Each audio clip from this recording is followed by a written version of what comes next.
Hi everyone, in front of me I've got OPPO Find X3 Pro, and let me share with you how to add the fingerprint to this device.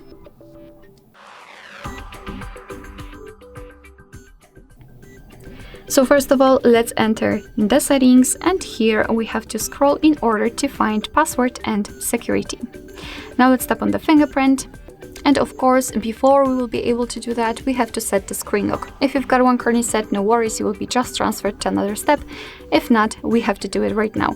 Of course, pick the type you want to use. I will pick the pattern. Let me draw it, redraw it, and it is done. Here we've got the tips about the third-party screen protector, so be aware because the sensor is under the screen.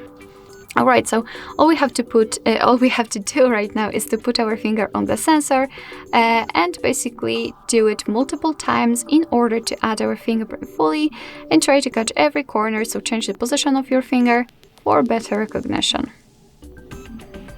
Alright, right now the edges.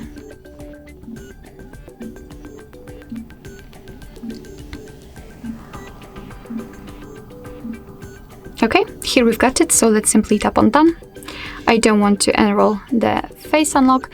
And here we've got the fingerprint settings, and that's the fingerprint we just added. We can rename it or remove it, up to you. You can also add another fingerprint. I believe you can add up to 5 different fingerprints.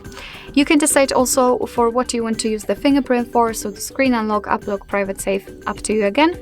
Here we've got the quick launch fingerprint animation, and you can decide whether you want to show the fingerprint icon when the screen is off. I highly recommend to have this option turned on.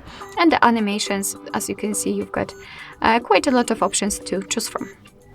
Alright, so now let's lock the device and let's check if it is working. So let me lock it, and here we've got the sensor. Let me put my finger on it, and as you can see, the device is unblocked, which simply means that we just successfully added the fingerprint to it. Alright, so that will be all. Thank you so much for watching. I hope that this video was helpful, and if it was, please hit the subscribe button and leave the thumbs up.